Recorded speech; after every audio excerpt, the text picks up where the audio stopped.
오늘 아침 하나님께서 우리에게 주시는 말씀은 로마서 15장 28절로 29절 말씀입니다. 로마서 15장 28절부터 29절 말씀, 우리 같은 마음으로 주의 말씀 봉독합니다.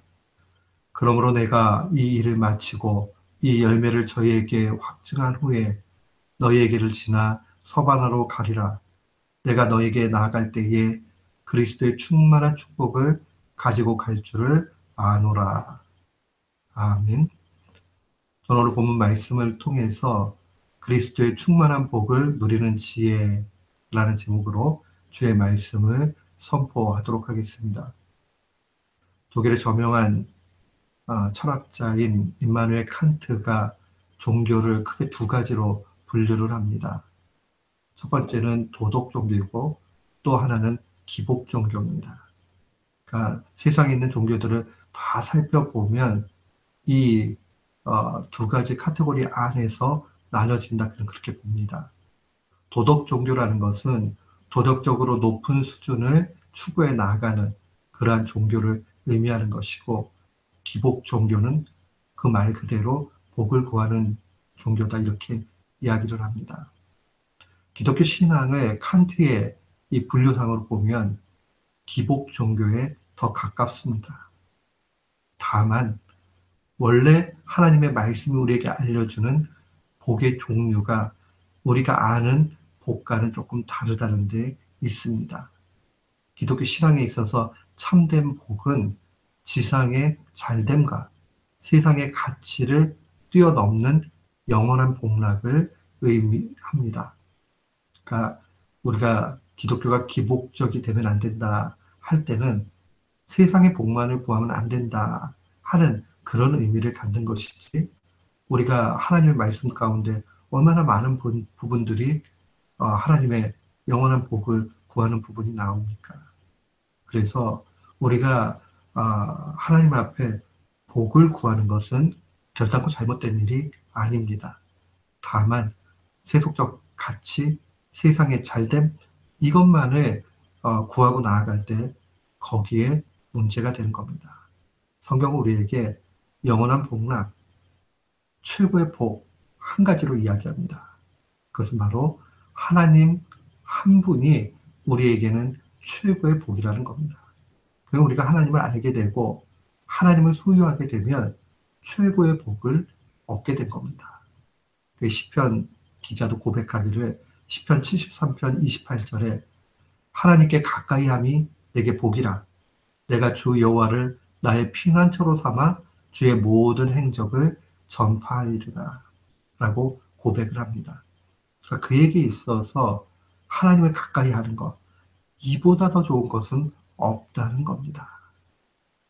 사랑하는 성도 여러분, 우리가 세상에 있어서 많은 것을 가지지 못할 수 있습니다. 그리고 어떨 때는 우리 마음에 이런 생각 들을 수 있어요. 믿지 않는 사람 더 잘 되고 믿는 사람 고난 받기도 하고. 그러나 세상적으로 많은 것 얻지 않은 그 가운데서 오히려 하나님 앞에 깊이 이렇게 나아갈 수 있다면 그것이 더 큰 복이라는 겁니다. 그런데 하나님께서는 그렇게 하나님을 가까이 하는 사람들을 외면한 분 결단코 아닙니다. 사랑하는 성도 여러분, 오늘 본문 말씀을 통해서 바울 사도가 정말 이 예루살렘에 있는 성도들에게 전하고자 했던 것이 무엇인가 하는 것을 보면 이 시편 시인의 고백같이 하나님만이 나의 최고의 복이라 하는 것을 보게 됩니다. 본문의 내용은 바로 이렇습니다.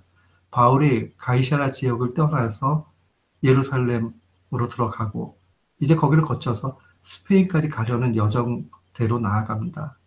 근데 거기서 가장 중요한 것은 그리스도의 충만한 복을 가지고 가는 데 있습니다. 28절 말씀 보십시오. 그러므로 내가 이 일을 마치고, 여기서 이 일을 마쳤다는 것은 이제 더 이상 이 가이사랴 지역에 복음을 전할 그럴 상황들이 아니고, 거기에는 복음이 이미 들어갔다 판단을 하고 이 일이 다 마쳐집니다. 그리고 이 열매를, 여기서 이 열매라고 표현한 것은 바로 가이사라 지역에 있는 성도들을 통해서 어려움을 당하고 있는 예루살렘 교회를 위한 구제 헌금을 얘기합니다. 그 구제 헌금을 저에게 확증했다. 이 확증했다라는 얘기는 봉했다. 그런 의미를 가지고 있습니다. 봉해서 인친 거 있잖아요. 그래서 자기가 이제 더 이상 거기에 다른 것도 집어넣지도 않고 자기도 더 이상 손을 대지 않는 그런 완벽한 모금의 상황들이 끝난 상태를 얘기합니다. 그래서 이 확증한 다음에 이것을 예루살렘으로 가서 전달을 하고 서바나로 가겠다. 스페인이죠. 내가 너에게 나아갈 때에 특별히 그리스도의 충만한 축복을 가지고 가겠다라고 그는 이야기합니다.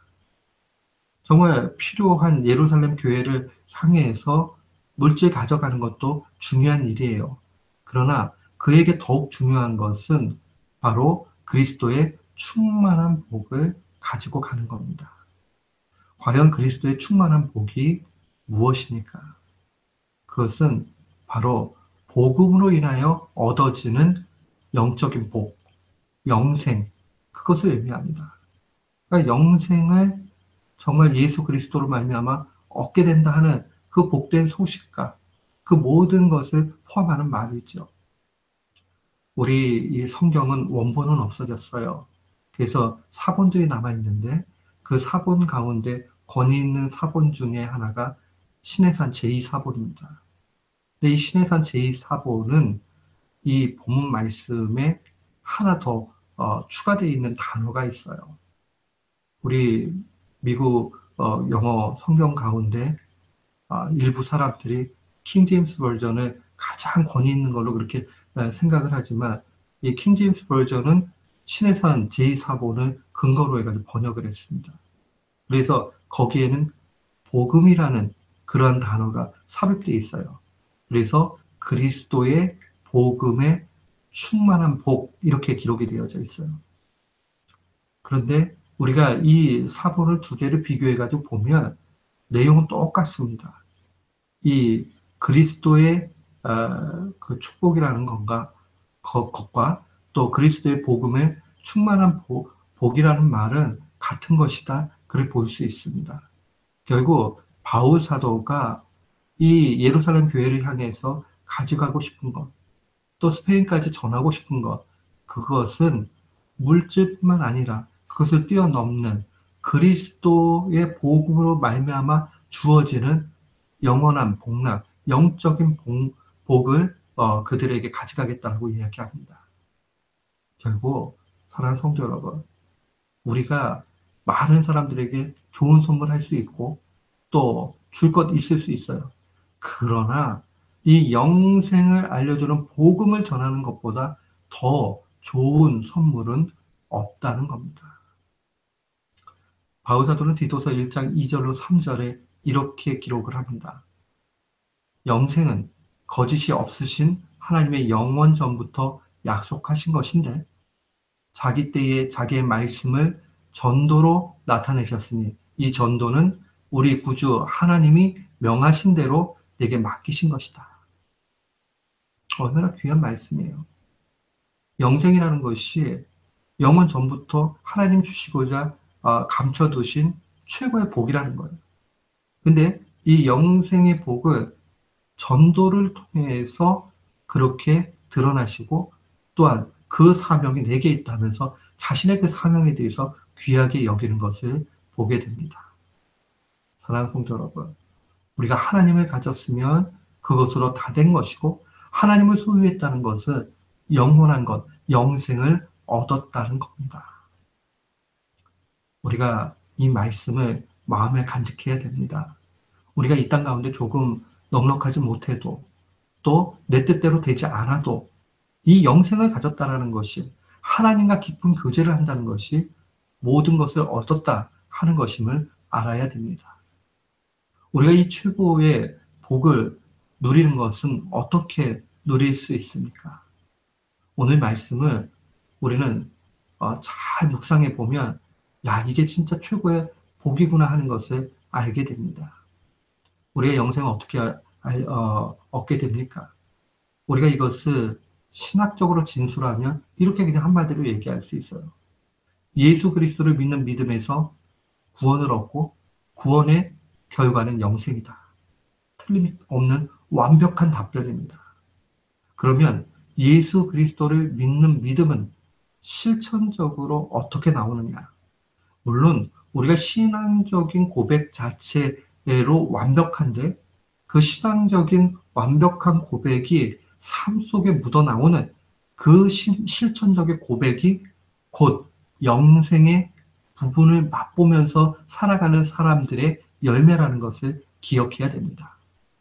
이 실천적 고백을 통해서 영생을 얻는 것은 아니지만은 그러나 이 영생을 이 땅 가운데서도 부분적으로 누리는 것, 그것은 바로 실천적 고백 가운데 있습니다. 실천적 고백이라는 건 본문에 두 가지로 나타나지요. 하나는 영혼 사랑에서 나타나는 복음 전도입니다. 바울사도가 왜 목숨 걸고 예루살렘 꼭 고난 받을 것 알면서 거기에 갑니까? 그것은 바로 영혼을 사랑하기 때문이고 영혼 사랑에서 나오는 복음 전도는 자기 영혼에도 유익을 줍니다. 그러니까 영생을 얻게 하는 그 복된 소식을 전하니 얼마나 좋습니까? 또한 두 번째는 영혼 사랑에서 나오는 성도의 교제, 연약한 자들을 돕는 일입니다. 바울 사도가 이 오해를 받으면서도 불구하고 이방 교회로부터 얻어진 연복, 이 구제 헌금을 가지고 왜 예루살렘으로 전달을 합니까? 그것은 바로 영혼을 사랑하기 때문에 자신의 오해와 그런 것들은 별로 중요하지 않는 것이죠. 성도의 교제가 그들 가운데 얼마나 풍성하게 영생을 누리는 부분이 되는지를 보여줍니다. 사랑하는 성도 여러분, 우리는 오직 믿음으로만 구원을 받습니다. 그런데 믿음으로 구원받은 사람에게는 그 영생을 누릴 수 있는 복락이 주어집니다. 그건 언제 나타나느냐? 마치 주님 말씀하시기를 정말 받는 사람보다 주는 자가 더 복되다 하심과 같이 복음을 내가 정말 그 누군가에게 전달을 받았잖아요. 그러니까 복음의 빚진 자 된 그 심정으로 복음 전도할 때에 정말 최고의 복을 누리게 됩니다. 또 성도의 아름다운 그 교제가 영혼 사랑 안에서 이루어질 때에도 동일하게 나타납니다. 이 복락을 누려야 됩니다. 사랑하는 성도 여러분, 이 사실을 기억하고 오늘도 승리하는 우리 모두가 되기를 주님의 이름으로 축원합니다. 아멘.